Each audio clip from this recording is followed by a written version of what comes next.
Hi and welcome to my channel Ark the flavours of life. आज मैं अपने garden के किसी प्लांट से नहीं बल्कि कुछ ऐसे प्रोडक्ट्स के बारे में बात करने जा रही हूँ जो कि हमारे किचन से वेस्ट के तौर पर निकलते हैं और जिनको हम थोड़ी सी समझदारी और सूझबूझ से इस्तेमाल करें तो ये हमारे प्लांट्स के लिए एक इम्पॉर्टेंट फर्टिलाइज़र के रूप में प्रयोग में ला सकते हैं और पर्यावरण के संरक्षण में भी हम एक इम्पॉर्टेंट रोल प्ले कर सकते हैं। तो चलिए इन चीज़ों के बारे में शुरुआत से शुरू करना कि हम इनको अपने पौधों के लिए कैसे यूज़ कर सकते हैं। सबसे पहले जो ये आप अपनी स्क्रीन पर देख रहे हैं ये हैं किचन वेस्ट सारे के सारे, और इनको हम एक एक करके आपको मैं बताती हूँ। ये है चाय की पत्तियाँ, अमूमन हम घरों में चाय पीते ही हैं उसकी पत्तियाँ हैं। ये अंडे के छिलके, ये प्याज के छिलके और ये केले के छिलके। अब इनको इस्तेमाल कैसे करना है इसके बारे में मैं आपको एक एक करके बताना शुरू करती हूँ। तो ये जो छिलके होते हैं ये हमारे पौधों के लिए बहुत सारे न्यूट्रिएंट से भरपूर होते हैं और पौधों के लिए बहुत सारे न्यूट्रिएंट जब हम इनको सही तरीके से यूज़ करते हैं तो वो पौधों को देते हैं। अब किस तरह से इनका प्रयोग किया जा सकता है, तो सबसे पहले शुरू करेंगे प्याज के छिलकों के बारे में। प्याज के छिलकों में गुड अमाउंट ऑफ पोटेशियम होता है और थोड़ी थोड़ी अमाउंट में नाइट्रोजन और मैग्नीशियम होता है।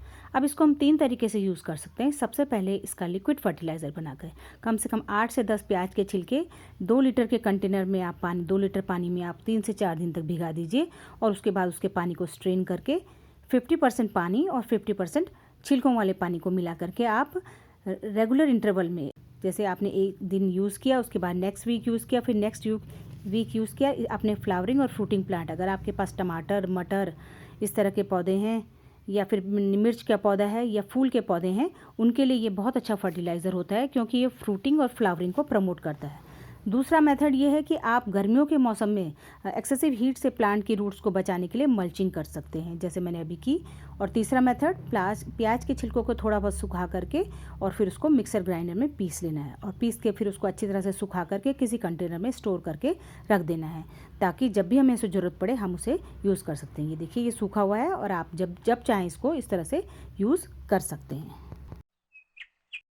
नेक्स्ट है आपका बनाना पील फर्टिलाइज़र। इसमें आपको जो केले के छिलके हैं उनको छोटे छोटे पीसेस में काट करके पानी के कंटेनर में, जैसे हमने अनियन पील फर्टिलाइज़र बनाया था उसी तरह से इसको बनाते हैं। इसमें भी 4 से 5 केले के छिलके पानी में 2 से 3 दिन तक, सर्दियों गर्मियों में डिपेंड करता है, सर्दियों में ज़्यादा दिन लेता है, गर्मियों में 2 से 3 दिन में ही हो जाता है, सर्दियों में 4 से 5 दिन इसमें लगते हैं। उसको भिगा करके रख देना है और इसमें भी अच्छी मात्रा में पोटेशियम होता है और थोड़ी थोड़ी मात्रा में नाइट्रोजन और मैग्नीशियम होता है जो पौधों की फ्रूटिंग और फ्लावरिंग को प्रमोट करता है। इस तरह से आपको इसको लिक्विड फर्टिलाइज़र बना देना है और इसको स्ट्रेन करके जो बचा हुआ इसके केले के छिलके हैं उसको आप अपने कंपोस्ट बिन में डाल दीजिए और लिक्विड फर्टिलाइज़र को आप फ्रिज में स्टोर करके रख दीजिए और जब आपको ज़रूरत है तब आप उसको इस्तेमाल करिए। 3 महीने तक जब आप कंटिन्यूस करेंगे तो आपको इसके बहुत अच्छे रिजल्ट देखने को मिलेंगे और आपको कोई भी केमिकल फर्टिलाइज़र अपने पौधों में डालने की ज़रूरत नहीं पड़ेगी।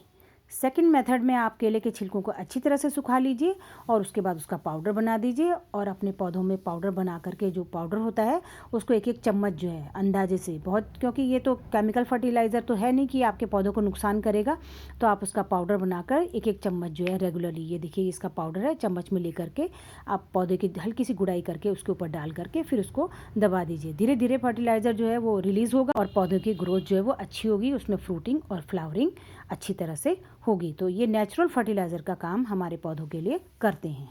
तो इस तरह से हमारे पास 2 लिक्विड फर्टिलाइज़र तैयार हो जाते हैं, ये आपका अनियन पील और ये आपका बनाना पील फर्टिलाइज़र। इसको हम आसानी से अपने पौधों में यूज़ कर सकते हैं। अब आती है बारी चाय की पत्तियों की। चाय की पत्तियों को अच्छी तरह से धो करके सुखा करके यूज़ करना चाहिए। अगर हम उसे अच्छी तरह नहीं धोएंगे तो उसकी मिठास जो है उससे चींटियाँ वगैरह अट्रैक्ट होंगी, छोटे छोटे कीड़े, और हमारे पेड़ों के में फंगस और कीड़े लगने का खतरा रहता है।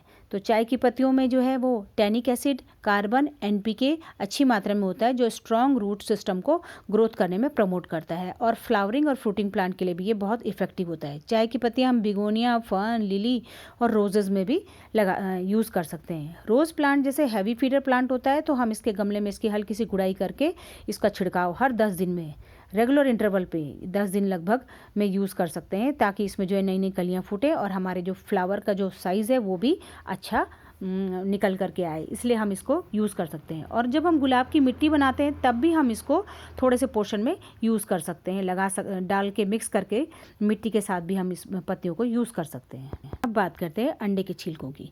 इनमें कैल्शियम कार्बोनेट बहुत अधिक मात्रा में होता है। इनको हमें धो करके अच्छी तरह सुखा करके पाउडर बना देना चाहिए, क्योंकि ये जो अंडे की शेल्स होती हैं ये डिस्ट्रॉय होने में काफ़ी टाइम लेती हैं, इसलिए पाउडर फॉर्म में हमें नहीं यूज़ करना चाहिए।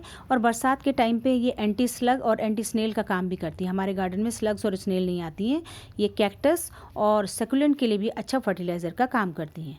तो ये थे हमारे कुछ किचन वेस्ट के बारे में, उनको यूज़ करने का तरीका और किस तरह से हम अपने डंपिंग यार्ड में बहुत सारा कूड़ा जाने से बचा सकते हैं। अगर हम ऐसा करते हैं तो हमारा शहर भी साफ़ सुथरा रहेगा और हम कूड़े को सही तरीके से यूज़ कर सकेंगे। Thanks for watching.